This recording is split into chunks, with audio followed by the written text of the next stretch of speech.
This Choircast podcast is brought to you by Better Living Through Literature, How Books Change Lives and Sometimes History. Going all the way back to Plato, genius thinkers have explored the impact of poetry, fiction, and drama. Better Living surveys the great debates, from the early philosophers to Jane Austen and Percy Shelley, to contemporary battles over multiculturalism and book bans. In the process, it shares compelling accounts of lives transformed by literature. Better Living is available now on Amazon.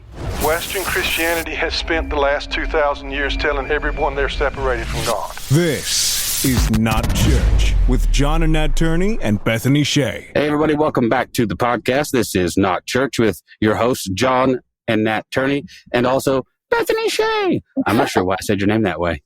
Bethany Shea. It must come from the core of who you are, because it just comes without thinking. So. Every single time it's like, and also Bethany Shea.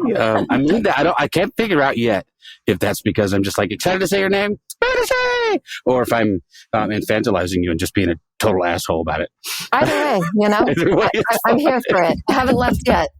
Oh, see, this is a testament to your tenacity and your incredible grace and forgiveness. We appreciate you as the representative of the church still left in the building. Well, we thank you for that. I don't even know where I'm going with this, John. I've been up since 5:00 this morning driving, and I'm sorry. So I'm bound to ramble somewhat. So someone just cut me off. But this is the podcast that we call This Is Not Church, because if it was church, you would have left by now. John and I would be with you, and Bethany would be going, "Hey, but hold up, we have cookies."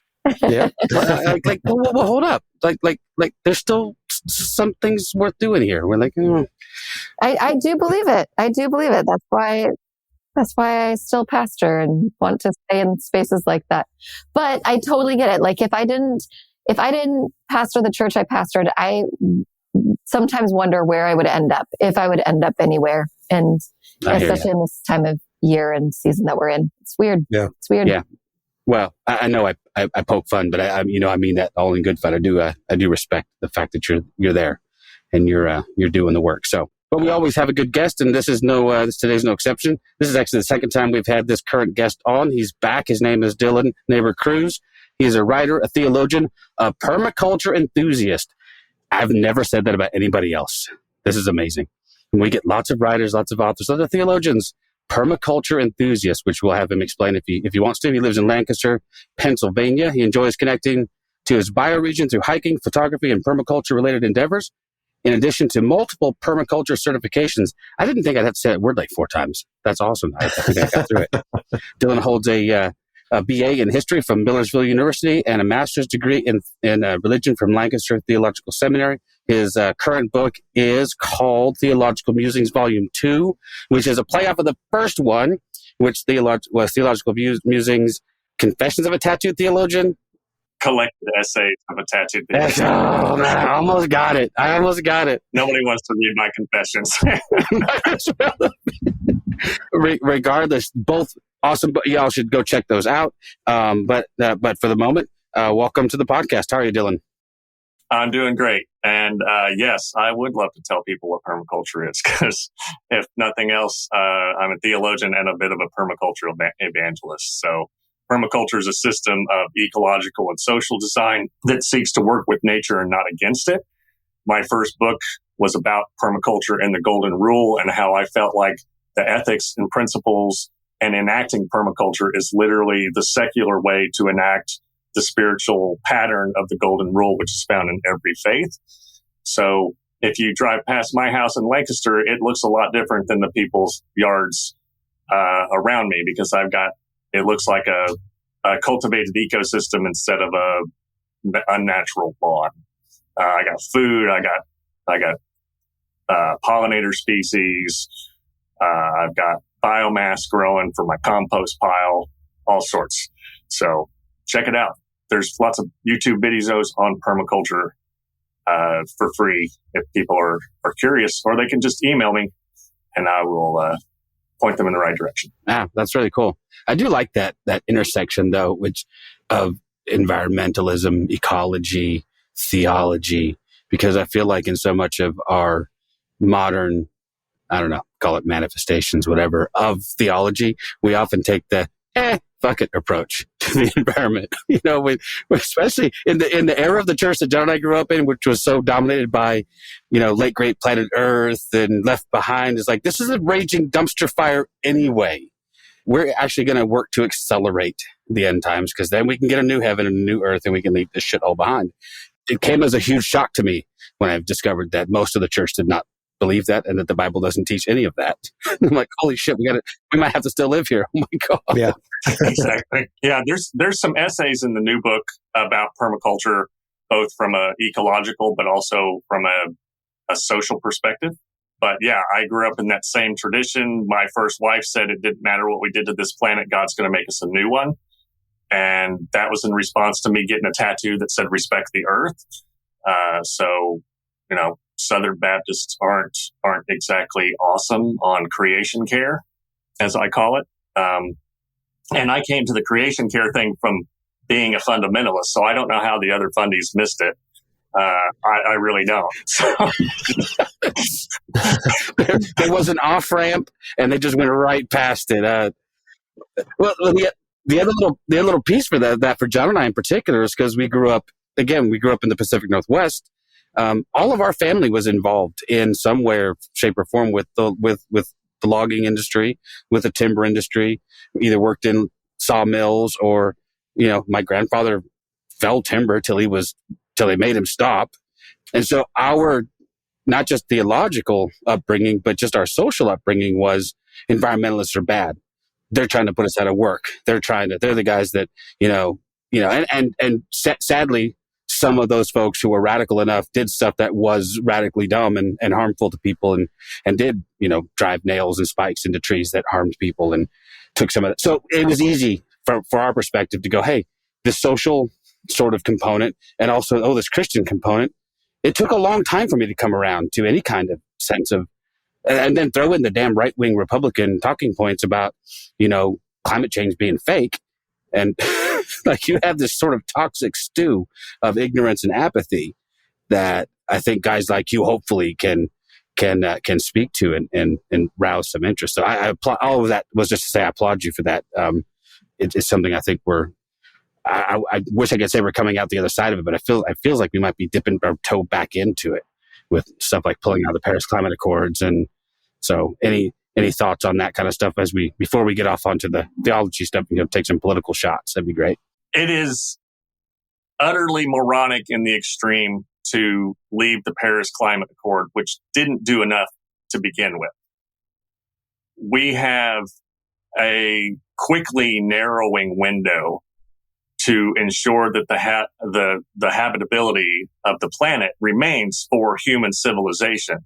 And if you talk to climate scientists like Michael Mann or Catherine Hayhoe, who is a Christian, she's a Christian climate scientist, and she's like, they're like, the window is getting smaller and smaller. And this is a theological issue. You can't love your neighbor while destroying the only planet that your neighbor has to live on. You can't love your neighbor by polluting the waterways. I live, half an hour or less from the Susquehanna River. It is one of the oldest rivers on Earth. It was flowing when all the continents were still one giant Pangaea. It's like 4.5 billion years old, much to the chagrin of the young Earth creationists. It kind of, It's 6,000 years old, Dillon. Get it right. 6,000. Exactly. And it flows into the Chesapeake Bay, an estuary that is so profoundly ecologically and economically important. And yet the government of Pennsylvania doesn't want to do anything to clean up the Susquehanna because it wouldn't be economically viable and it would make industry pay for the pollution that they've done. Well, that's utterly idiotic. And, we have dams that mar the river multiple places where, to quote the Monkey Wrench Gang, this would be a heck of a place for a precision earthquake, where those dams are, because the shad and the salmon can't run anymore. So, we're not doing it well or right, and we can't continue to do that and say that we're going to love our neighbors. as Christians. And I do not understand the idea that dominion means dominate the way it was taught when I was growing up in Southern Baptist life, and how they can't see that stewardship is what that actually means. So I was really delighted to learn when I was in seminary, before I wrote my first book, that there is a growing evangelical eco-theology movement. And so I don't want to paint with too broad a brush when I mention evangelicals, but evangelicals, and particularly extremely conservative evangelicals, still have not gotten the memo that if you destroy all the water, what are you going to drink? If you let the soil die, how are you going to eat? And if the climate becomes so unstable that agriculture is not viable, then what? And we're seeing that, now. And for the people who say, well, climate has always changed, yes, in geological time. And that is vastly different than what's happening now. We're talking human lifetimes now that it's changing. So, well, and even in those cases, the results were still catastrophic. Yeah. So I've been studying, and studying is the wrong word. I've been trying to learn as much as I can about stuff that as an evangelical, I was not encouraged to learn about.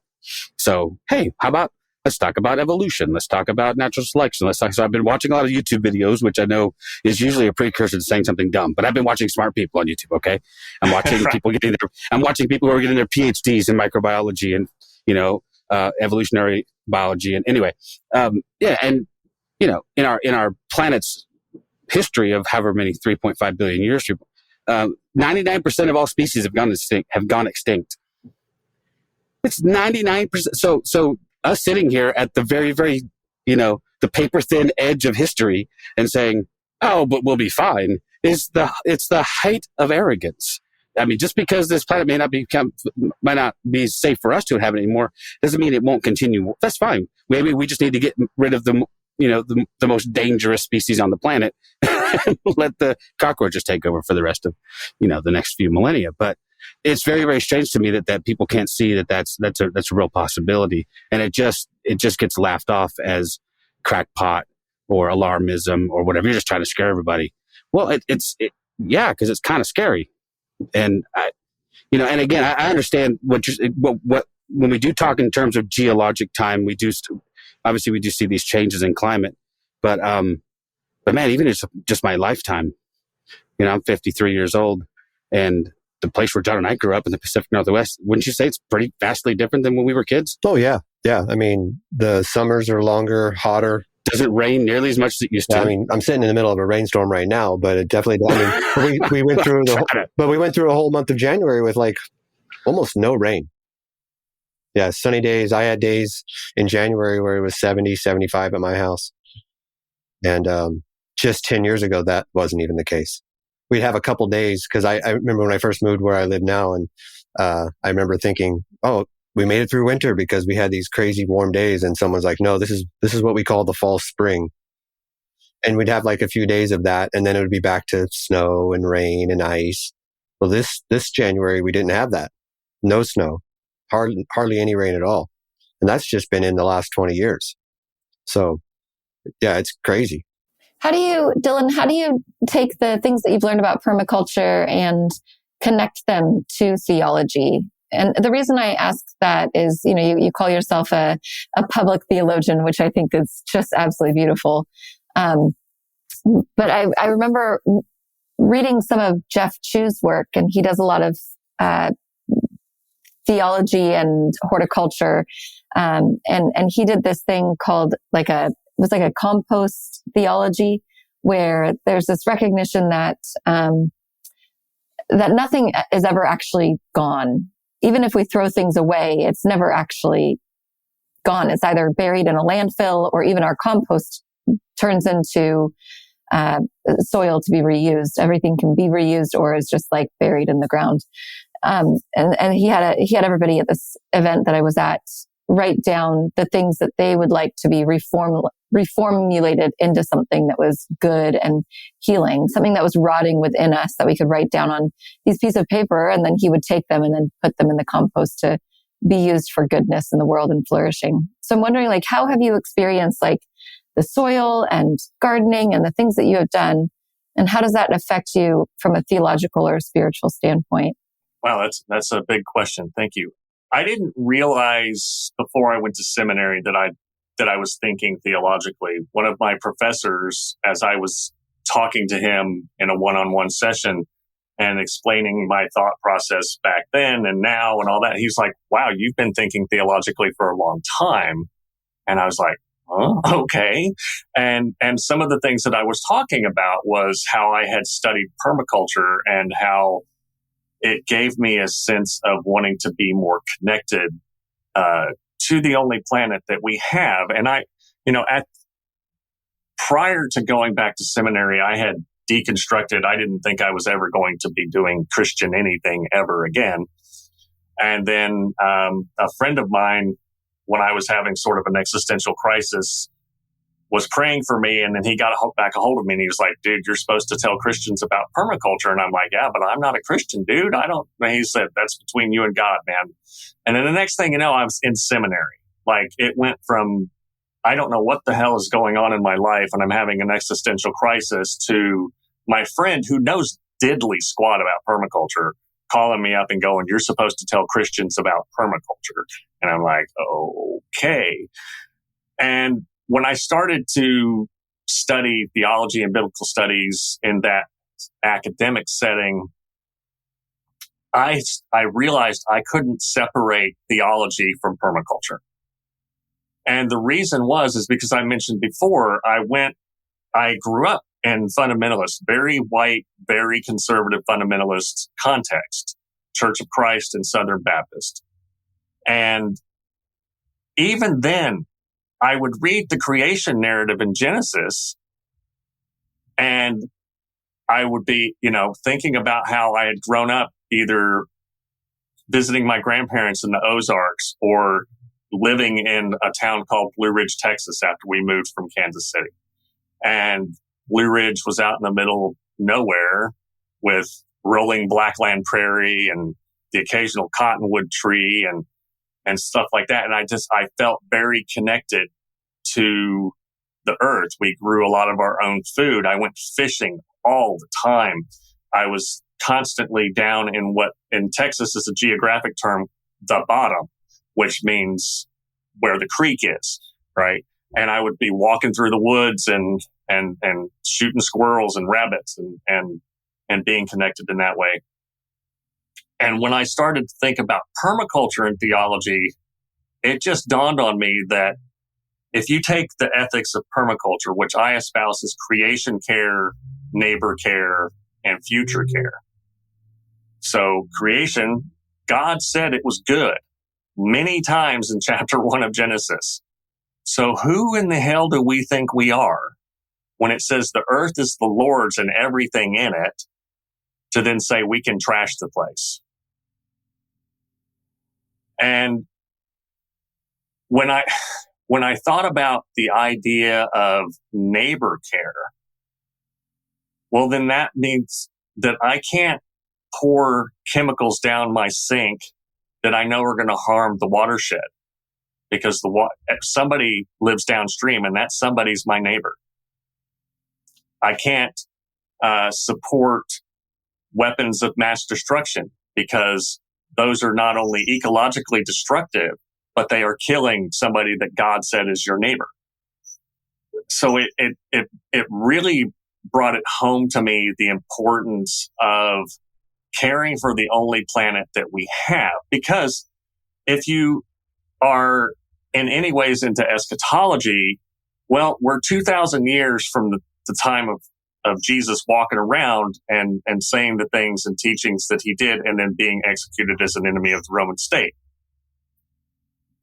And, well, when is the kingdom coming? Well, not yet, and yet now, right? So if we're going to think in any kind of terms of kingdom theology, or kingdom theology, if you will, then you have to take care of your neighbor. And that means taking care of the planet, taking care of the water. All life is predicated on water, and all of the water that's ever been created or ever will be created has already been created. So we have to take care of the water because water is life. And I then started to think about permaculture a little bit more expansively.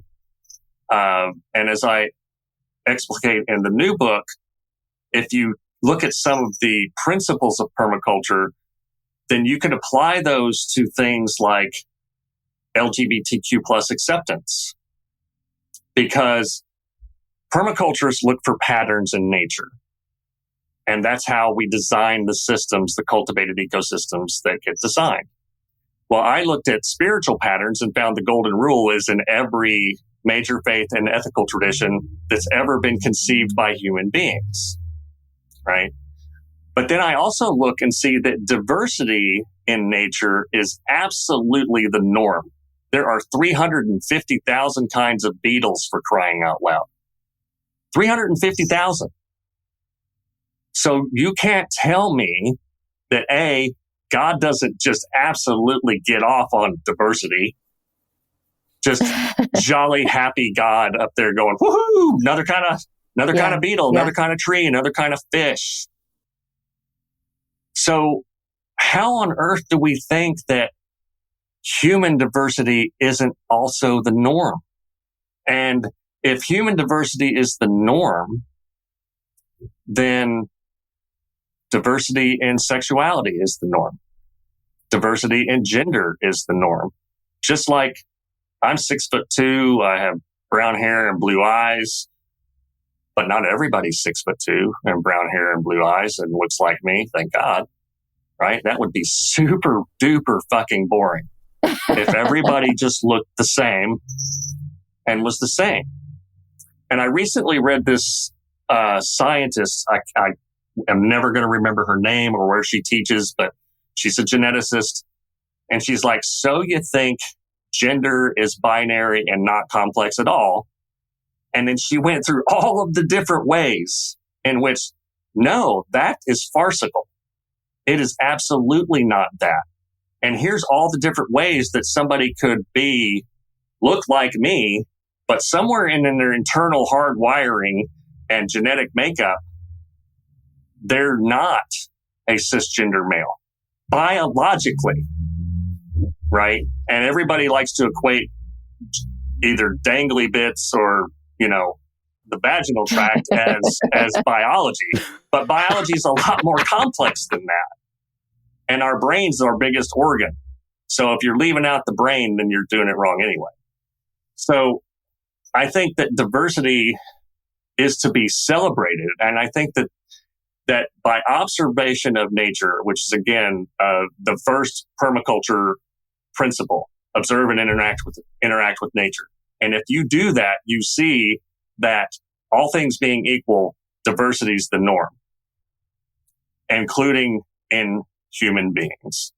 So that's something that I cannot separate from the teachings of Jesus, because we set up these artificial barriers and boundaries, and that's how we end up getting marginalization of different groups of people. And I firmly believe, whether or not Jesus of Nazareth, was a historical figure in ancient Near Eastern Palestine, that if he was here now, he's standing with the marginalized of today. He is there with the trans kids. He is there in Dauphin County, Pennsylvania, where high school kids have been running around using the N-word and Sieg Heiling in front of students of color. And he's standing with the kids of color. He's standing with the LGBTQ plus kids.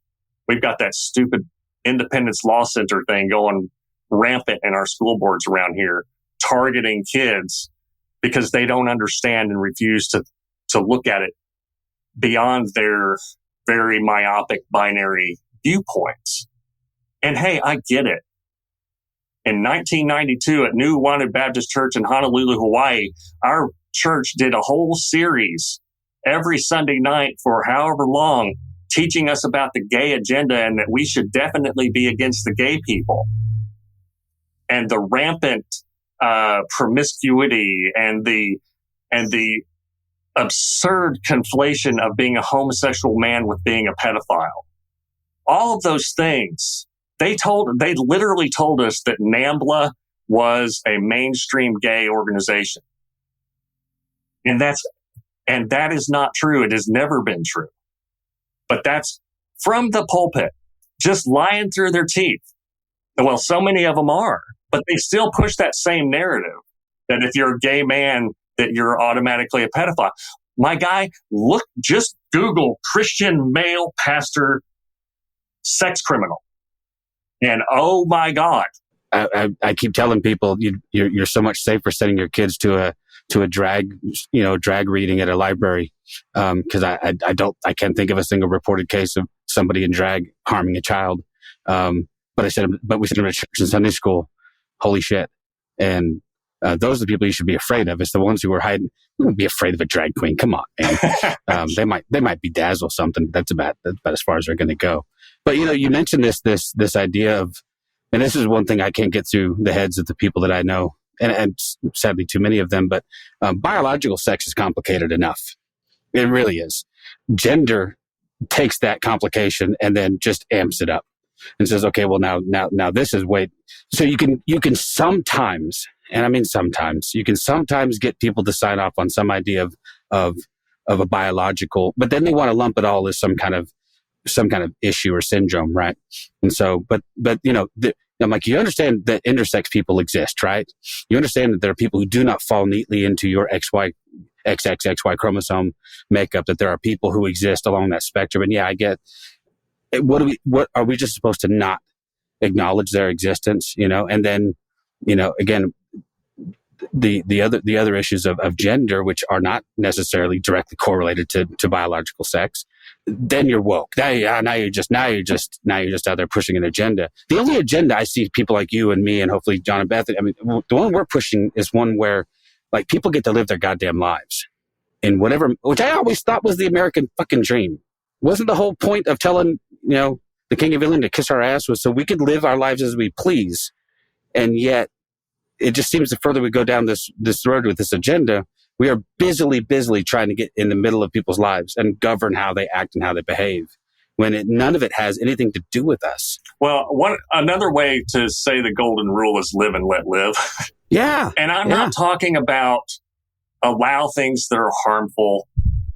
NAMBLA shouldn't exist. Of course not. Right?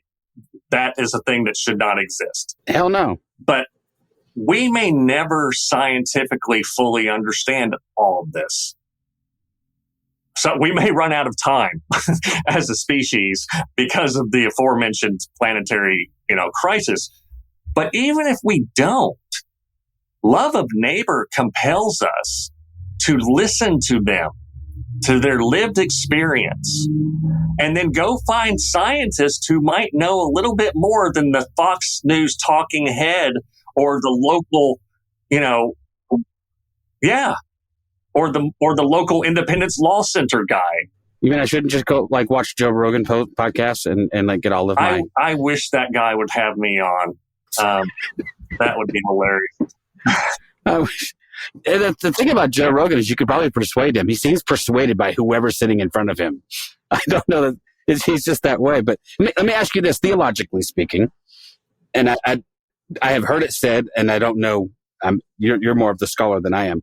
But so when I think of first century Palestine, I think of Jesus addressing some of these issues. He doesn't ever directly address homosexuality, but there is this notion of the eunuch, which I have heard from some scholars would opine that the term eunuch is kind of a catch-all euphemism for anybody who sort of fell outside of gender norms in that time of the world. They could have been physical, actual eunuchs, or they could be people who, because he said there are people who are born this way, people who choose this way, and then obviously we have the conversion of the Ethiopian eunuch, which is a restoration of somebody, whether they're a physical eunuch or not, but it is still a restoration of somebody back to sort of temple life who might have otherwise been excluded because of this variation. But I don't know if that's, do you give any credence to that idea, that there might be something to that? Well, in one of the essays in the book, I think it's in volume 2, there's one called Embracing Diversity New Testament Style.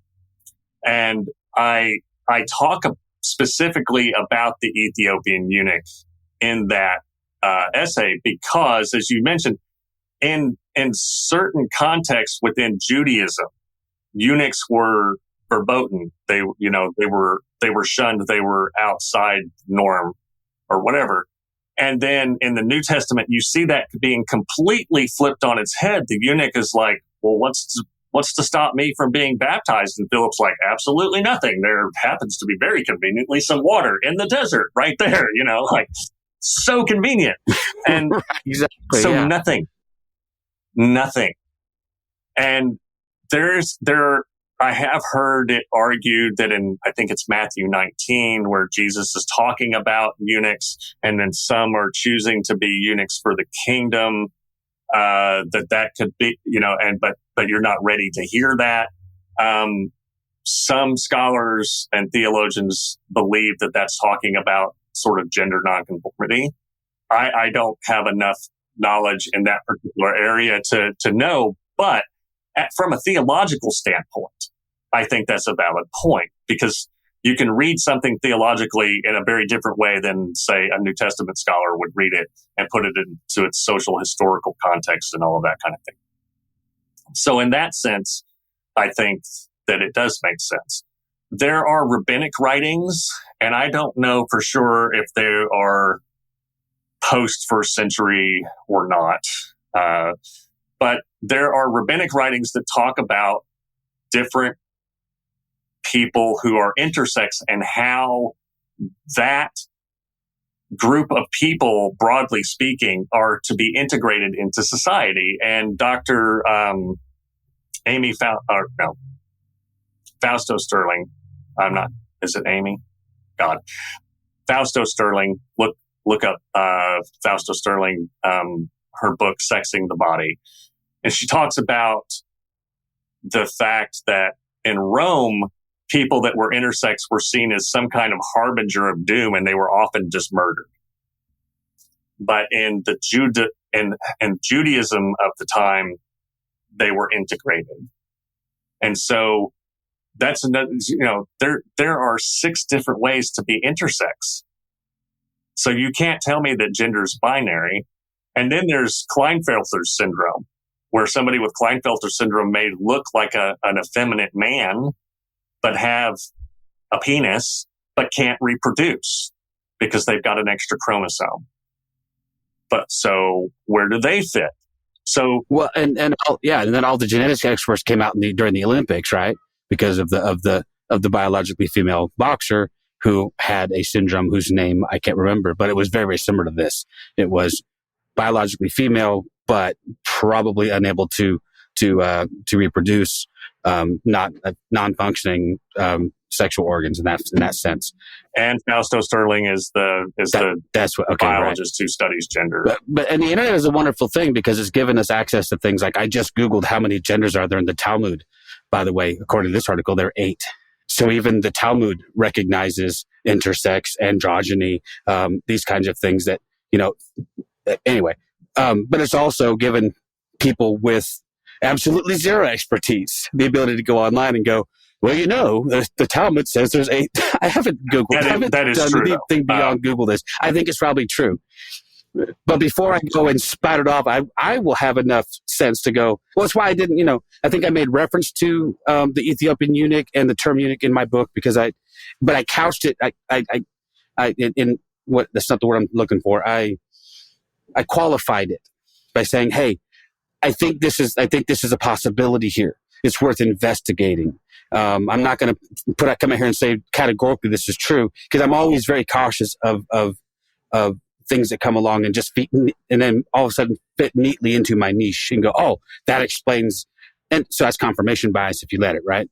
However, it seems probable at least, there were people in Jesus' time even though it's anachronistic probably to think of them in terms that we would think of them in the 21st century, to think of sexuality in the same exact way. God knows we romanticize even like first century marriage and make it seem like, listen, first century marriage and 21st, they're not even remotely related. The biblical marriage, my ass. You really want biblical marriage? Any woman who's out there championing the concept of biblical marriage needs to really do some better investigation, because under that concept, you don't even own your own sexuality. That's owned by your father, your brother, your husband, and you can be sold. So that's always fun. But yeah, so anyway, that's why I like talking to you, because you approach this with a lot of expertise, but I also sense an awful lot of humility in you that says, okay, I know this, but I know there's a lot more to learn. Yeah, oh yeah, definitely.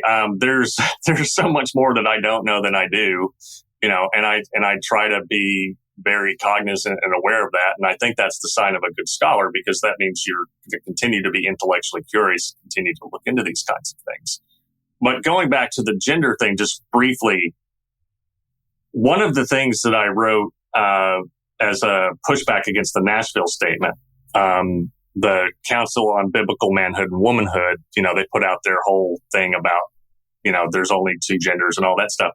And when I was researching a rebuttal for that, I learned that ancient rabbis would interpret Genesis 1, where it talks about God creating humanity, and that they saw God as having male, female, androgynous, and no gender.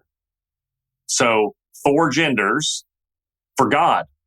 So that's pretty broad. And if you're going to say that humanity was created in God's image, then right away, even the ancient rabbis figured it out, that God's image is more than just, well, God doesn't have a penis, So God is not a white-haired man with a rockin' beard like you and your brother in the sky, shooting lightning bolts from his eyes and whatnot. We can stop growing the beards, John. I know. Dang it. We thought we were being godlike, but Well, God transcends gender, but also encompasses gender. And so exactly, God is more complex than we could ever even imagine. And therefore, if God is so complex and we are created in the image of God, then humanity is complex. And the only way that we can understand human beings is if we actually get to know who they are, because we are complex people. We all have, you write in your book, Dillon, about having complex PTSD and how that influences the way that you interact with people and the way that you see yourself and the world around you because of the trauma that you've experienced. And therefore, every person is experiencing some form of difficulty in their life that makes them behave in certain ways and live in different ways. And so when we categorize people as like, well, these people are homosexual, so they're over here, or these people are straight and they're over there. And we aren't able to see the complexity in a human being, not just because of who they are as how they are created, but also within the different traumas and life experiences that they've had.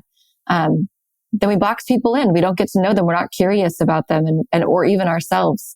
And I love like how the way that you write in your book and how I can just see you as this person here today is you are a very gentle and kind person.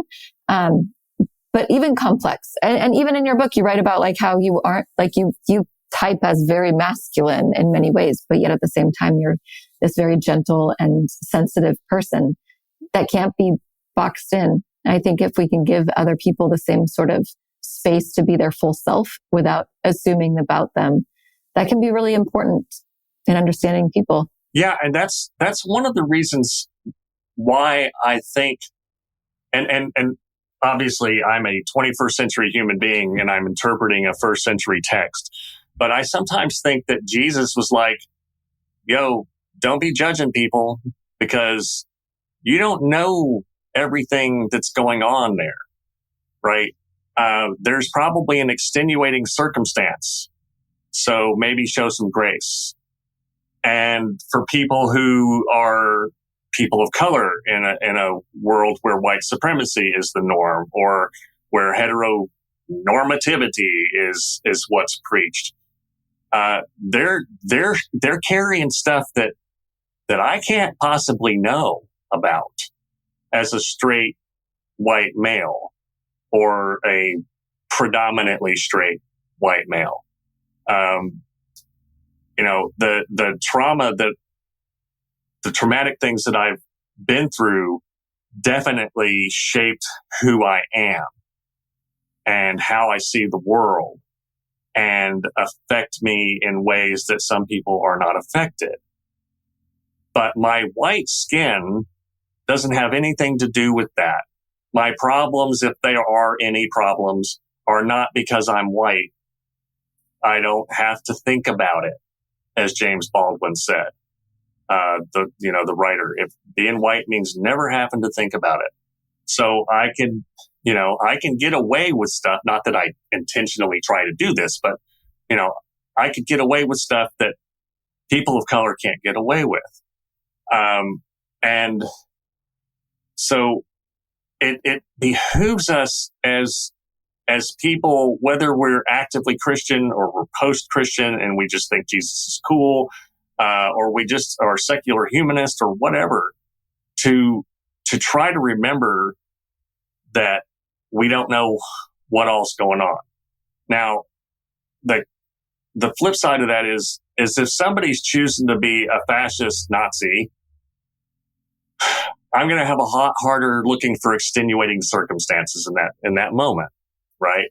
And the gentleness that I portray often, because I am a compassionate and very empathic person, might get pushed to the side to the former Marine who gets a little pissy about things, or a lot angry about things. I haven't punched somebody in anger since junior high, despite spending 4 years in the Marine Corps and all that toxic masculinity and learning how to kill and all that sort of thing. But I know that in push comes to shove, if I see ICE knocking over a kid or something, well, all bets might be off, and the 52-year-old man might be on the front page of the newspaper tomorrow for committing some sort of act of violence that's completely out of character. So we have to be careful when it comes to judgment of others, and we have to do as much as we can to love our neighbors. And where I so often get tripped up is, and then Jesus said, oh, by the way, also love your enemies. And let me show you what that looks like. Oh, here comes a centurion who's impartially responsible for subjugating my people, but he's got a sick slave, so I'm going to heal that slave. No questions asked. No, I'm going to give you a sermon first and try to get you to stop doing what you're doing. Just doing the healing and going, wow, your faith is pretty big compared to other people around me. And God help me, I struggle with that so much. So much. And it's a very difficult time right now for peacemakers and compassionate people and people who are standing up for the marginalized. It is a time that is fraught with all kinds of dangers. Because if you read William Shire's The Rise and Fall of the Third Reich, and you read the chapters about the rise of Hitler and when he actually took power, you can cross-reference it with PBS NewsHour tonight, because there are way too many similarities. And I just reread those chapters last week, and I was like, fuck. And that makes it a time of put up or shut up. For Christianity. Are Christians in America going to do something different than what happened in Germany, where the Aryanization of the church took place and loyalty oaths to Hitler took place?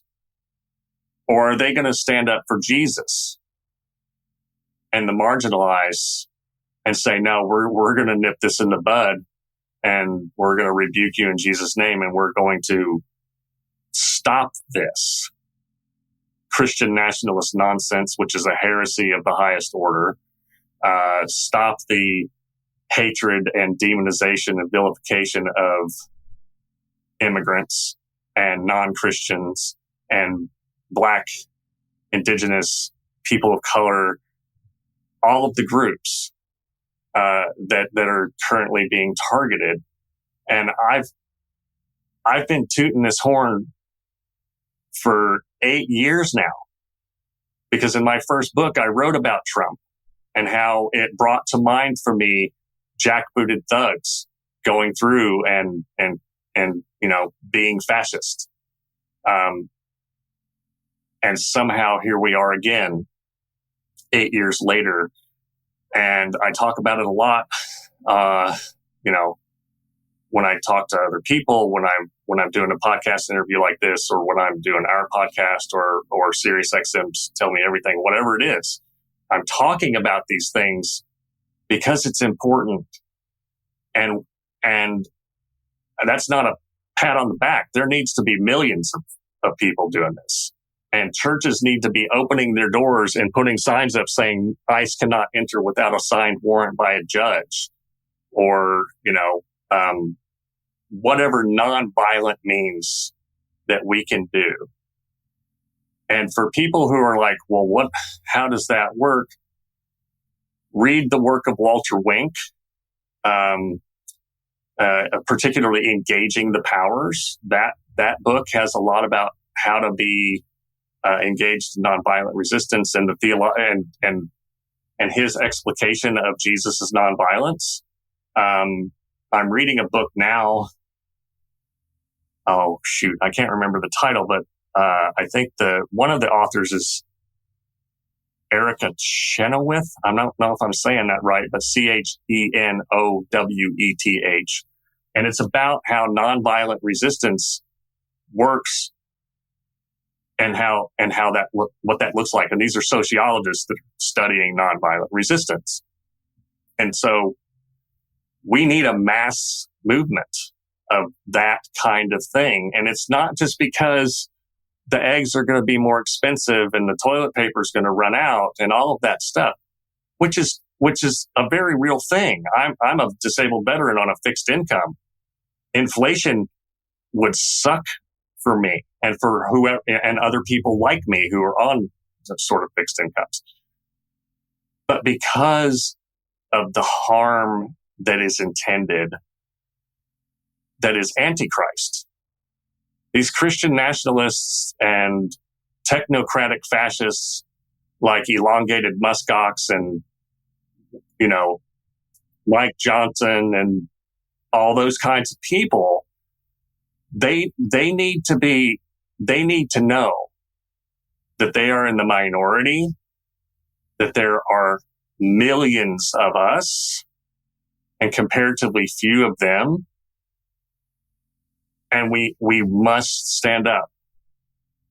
Just like, and if you're a Christian, your locus of inspiration is Jesus. He was executed as an enemy of the Roman state in a horrifically violent use of state-sponsored terror, which is what crucifixion was. It was meant to keep the local populace in check and in fear. And then he still said, forgive them for they know not what they do. I honest to God don't know if I have the strength, but I got to try.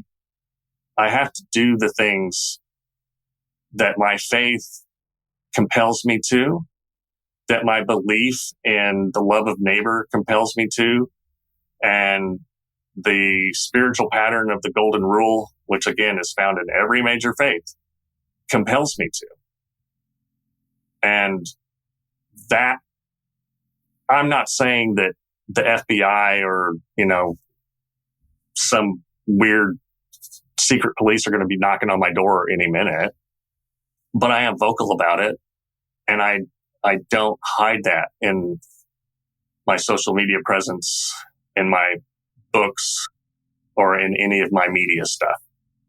And that's a little scary. Yeah. Wow. Especially with the landscape of social media becoming what it's becoming. I haven't posted a theological anything on Facebook in a long time because I don't have the fucking bandwidth for it. I just, because I'm tired of finding out how many of my people how many people that I have as Facebook friends are actually kind of shitty. And there's no easier way to find out than to post something. And then, people you haven't heard from in 20 years, all of a sudden, everyone gets real brave behind the keyboard. And it's Erica Chenoweth, by the way. Yeah, thank you, Erica Chenoweth. Yeah, I'm Googling her right now, John. We probably should see if we can get her on the show. She sounds amazing. Yeah, Why Civil Resistance Works, which is what I'm about to download and take a look at. I always found it really compelling, and that was one of the things. In fact, you and I, when we first became aware of one another, was years ago on Facebook before it turned into a toxic shitstorm. I'm 99% sure because we were really. I don't know where you were on your journey, but I was really just going, what is this nonviolence thing? Because I've never heard any of this preached in any of the churches I ever went to, because we were always given a version of Jesus that was, straight out of the book of Revelation. He's meek and mild over here, but he's going to come back and he's going to kick some ass. So we got the whole, his robe will be drenched in the blood of his enemies as he does all this stuff. So to understand that there was a for real a long-standing tradition of Christian nonviolence was shocking and intriguing as all heck, and it still intrigues me. I'm more pessimistic now about its efficacy. That's why that book will be important. But I would bet you that people. That's what I have read people like that who have done a good job of saying, hey, it may not feel like it. This is a marathon, not a sprint. Nonviolent resistance works over the course of time. Gandhi erodes the power, the colonial powers in India. It takes a long time. This is not something you go and have a hunger strike and everything just changes. No. And it doesn't come without its sacrifices, and it doesn't come without its pain. But one of the pains you can avoid is becoming the thing you're trying to battle. And I think so often that's what we're all trying to avoid. Like, I really hate what's going on over here, but I don't want to become that thing in order to battle that thing. I have to find a third way to do that. And so that's what, heck, even something like permaculture, if it can get people to reorient their brains, I think that's amazing. Because I think sometimes we need something that shakes us out of our normalcy, that gives us something, maybe seemingly a non sequitur. What does this have to do with this? And then you go, oh my gosh. And then maybe it can break us out of our familiarity with a topic. Even in this conversation, we went from permaculture to trans rights to Black Lives Matter, all within and starting from this idea of permaculture. Yeah. Right. So, I said, good. I can't separate permaculture and theology at all in my head. And I hate to quote Ronald Reagan, but I'm going to. It's okay, mommy. He once said, if an alien spaceship suddenly came down and made itself known to humanity in a violent way, how quickly would our national and, interpersonal and all disagreements suddenly just dissolve in the face of this external threat? And we would see our common humanity and want to band together as humanity to face this thing, right? And why should it take a science fiction or science fact? I'm not saying that there's no. I think it would be absurd to think that there's no other life out there. To bring that about when we've already got an existential crisis. We have global climate change. We also have growing right-wing authoritarianism in multiple places around the world. And we have multiple countries with vast arsenals of weapons of mass destruction. So we don't need an alien spaceship. We've got enough impetus there. And I don't see anything in the Gospels that says, A, to destroy one another, or to destroy the planet, or to seek earthly power and forced conversion or enforced faith rules. I don't see any of those things. But I do see a lot about taking care of the least of these. Even in the writings of Paul, the authentic writings of Paul, you see this in 1 Corinthians 13, where he's talking about people gathering for the Lord's Supper, for instance. He's like, you who have the money and the resources are showing up and eating all the good food and drinking all the wine and getting full and drunk. And then the poor people are showing up and they're not getting any.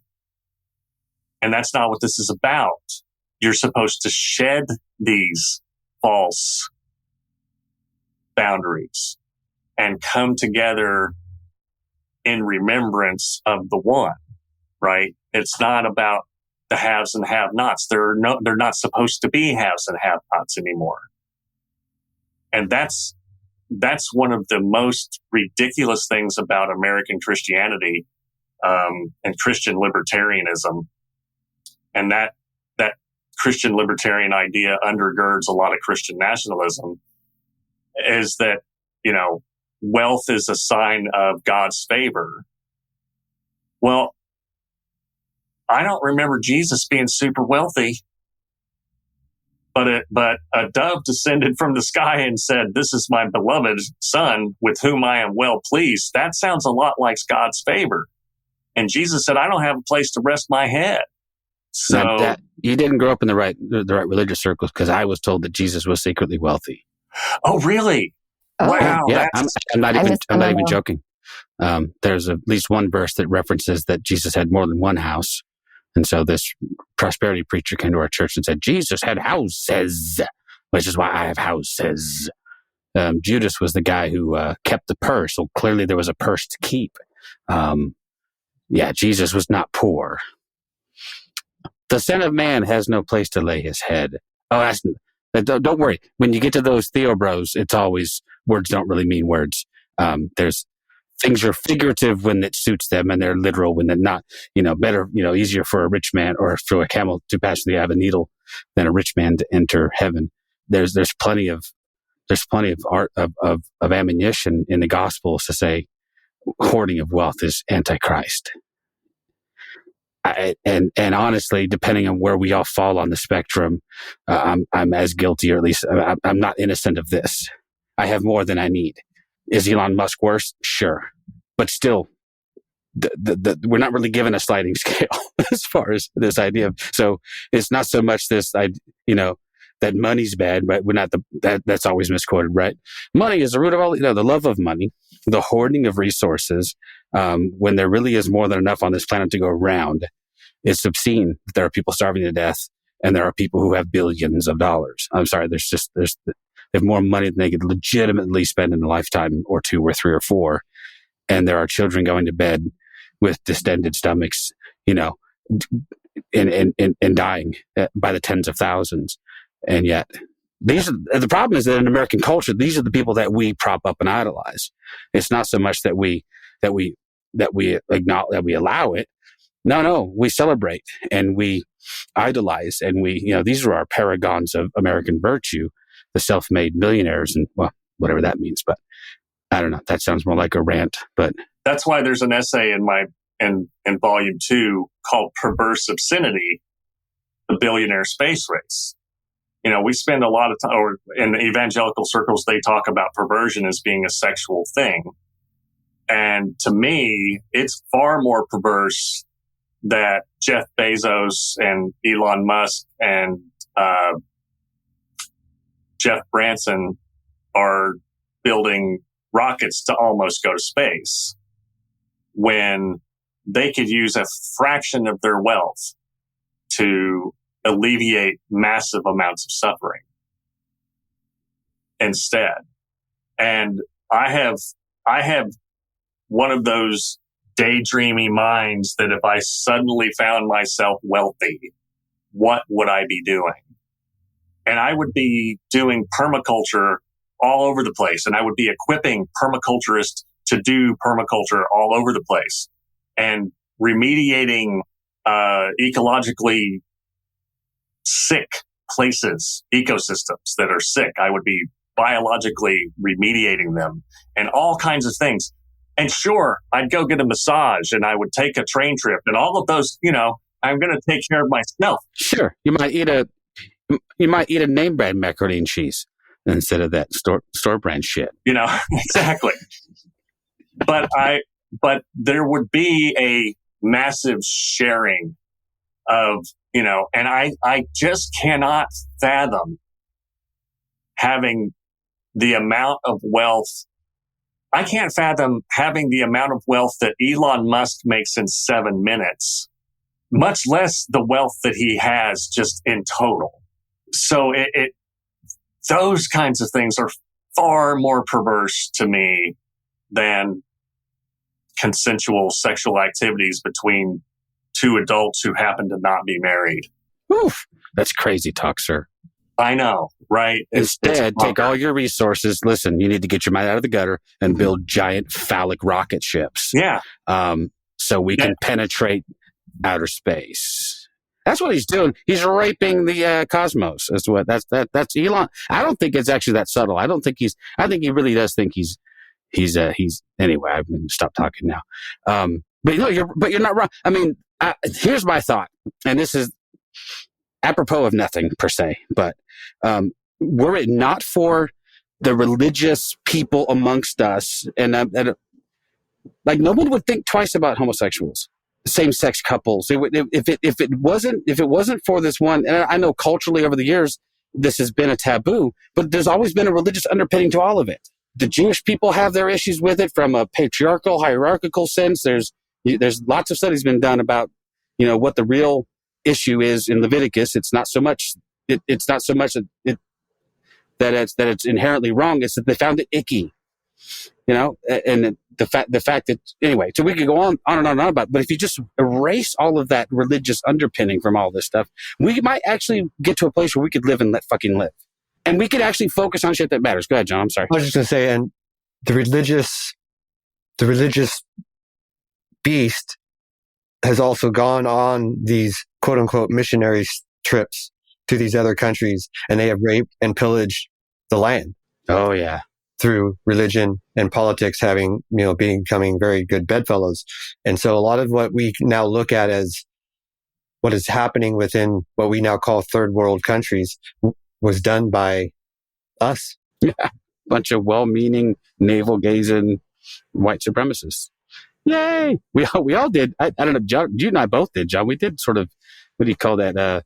Missionary tourism. I did one, and it was the beginning of my deconstruction, actually. It was. It's like, wait, John I at least went to Mexico, man. John went on a mission trip to Jamaica. Come on, man. I mean, that's. But it was actually pretty. I did that back in 1988 or 1989, and that was the beginning of my deconstruction and realizing how much harm we were doing. I went to Mexico with Casas per Cristo one time and helped build a family a house. I don't have a problem with that. Yeah. We didn't Absolutely. proselytize. We did construction and provided the material, and all that.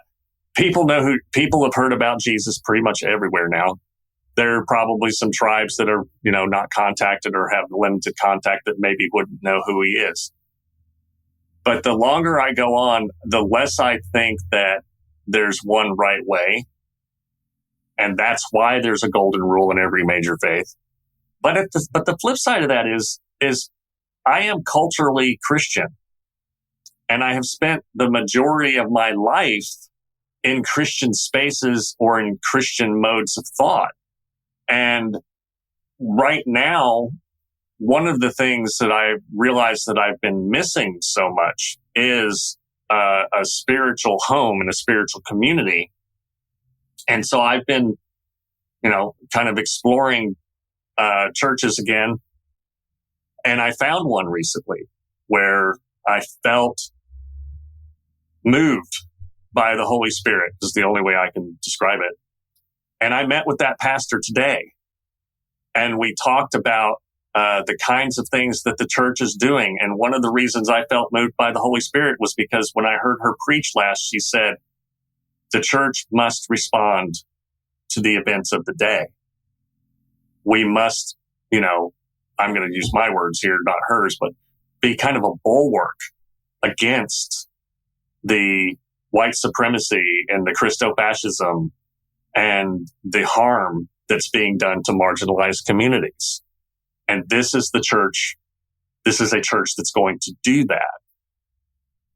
And, speaking, I'm not going to universalize my experience. If people have deconstructed and never want to walk into a church again, that works for them. That's awesome.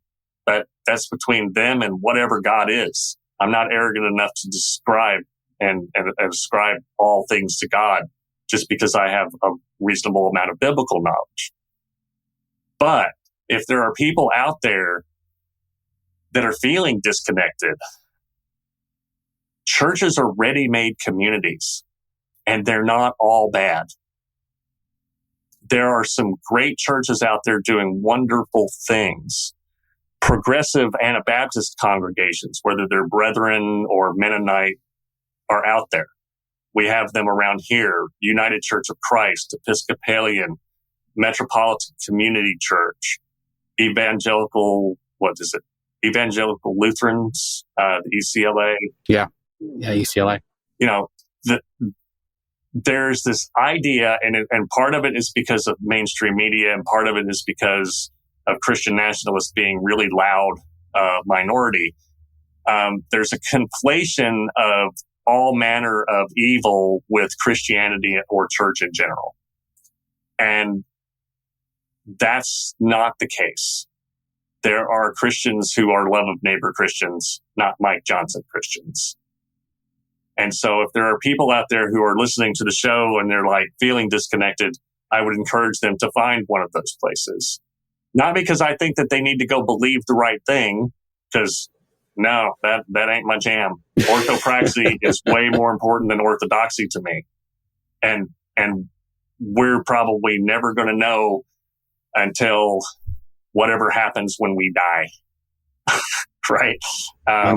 Yeah, 100%. So, but those communities are there, and they can be sources of strength and spiritual nourishment and connection and resilience. Because the more connections we have in an ecosystem or in a human community, the more resilient it's going to be. And we're going to need all the resilience that we can muster right now because of the Trumpian shit show that's happening. Man, and it's just going to get worse.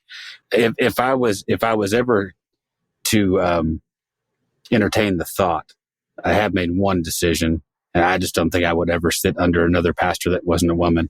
I just think I will seek out, because at the very least I'll know if I'm in a church with a woman as a pastor, at least I know you're progressive enough to go, okay, maybe not everything ascribed to Paul is locked down. And I just think men have done, I've listened to men long enough, dude. They're mostly full of shit. The pastor I sat down with this morning was a lesbian woman. So. Yeah, and I might even want that qualifier. Let me find, but I'm just telling you, because I'm getting to a point in my life where I trust, not all women, but I think, and I'm generalizing, obviously, but I do. I mean, I feel like, the Theo Bros have had their day, man. We've attempted this church thing for a long time, and we're the reason that we have to hyphenate the word Christian with shit like nationalist. Right. We have to come up with words like Christo-fascist. That's an abomination of those two words should not even be uttered in the same sentence unless it's separated by, Christ not fascist. Oh no, now we have Christian fascists, and we have Christian nationalism. What the fuck is that? And I just think, if Jesus were standing here today, he'd be flipping his lid, or he'd be flipping some tables, or he'd be losing his mind. So I can imagine Paul writing, Paul, an apostle of the servant of the Lord Jesus Christ to the churches of America. What the actual fuck? Like, we are getting a letter, and it's not going to be nice, because if you've ever read Paul's letters, they're mostly not very nice. We need a Pauline epistle written in the voice of Stanley from The Office, saying, "Boy, have you lost your mind? Because I'll help you find it." Yeah, that's right. That'll be the opening sentence. Church, have you lost your mind? Because I'll help you find it. Yeah, and then just go on from there. Sit in a corner and do his crossword puzzle because Stanley's the bomb. But listen, we could keep you here all night, and it would be tempting as hell to do it. But I think I want to be respectful of your time and be respectful of John and Bethany's time. And I'm actually tired. I've been up since 5 a.m. driving around to New Mexico. Don't suggest it, by the way. New Mexico this time of year. Oof. But hey, before we leave, just want to remind everybody the title of these two books, The Collected Essays of a Tattooed Theologian, Theological Musings, Volume 1 and Volume 2 are both out, as is the other book you wrote that is specifically about permaculture, right? Which I had on my computer a second ago. What's it called again? I'm so sorry. Go Golden, applying a universal religious teaching and the ethics of permaculture to create a sustainable, just, happier world. It's a little bit of a mouthful. It sounds like a dissertation title. I love it. But so you could go on, and I know we just ripped Bezos a new one, but God help us, sometimes you have to go to Amazon and just pick up the trilogy as a act of civil disobedience. Use Amazon to buy things that might eventually help us bring Amazon down. Everybody knows somebody who needs to read all three of those books. Yes. I'm going to toot my horn a little bit, but everybody knows somebody. Yeah, I agree with you. And I also think, and I've said this about a handful of books over the years, but there are books like this that I think are so different and would just really make for a good group study. Hey, let's get 6 or 8 people together, and because there's stuff in here, I promise you, most of us have never thought about or considered. And there are connections there that people who come at this from a different angle will make that maybe you or I wouldn't, which would be amazing. So, hey, if you have a small group at your church or whatever, you want to get together and think about something that's pretty radically different, I don't think you could do better. So, Dillon, thank you so much for stopping by again. Hopefully it's not the last time. Hopefully we can get to do it again. But John, Bethany, parting shots? No, same. Just thank you for taking your time and speaking with us. It's been a great conversation. Love it. Yeah, every time it's awesome, dude. Yeah, thanks, Dillon. Thank you for listening to This Is Not Church. Be sure to rate and review the podcast on your platform of choice. If you would like to partner with us, visit patreon.com/thisisnotchurch, where you will receive exclusive content such as early access to episodes, videos of upcoming episodes, and live Q&A sessions. Be sure to check out our Facebook group or follow us on Twitter and Instagram. All the links are in the show notes. We'll be back soon with another episode.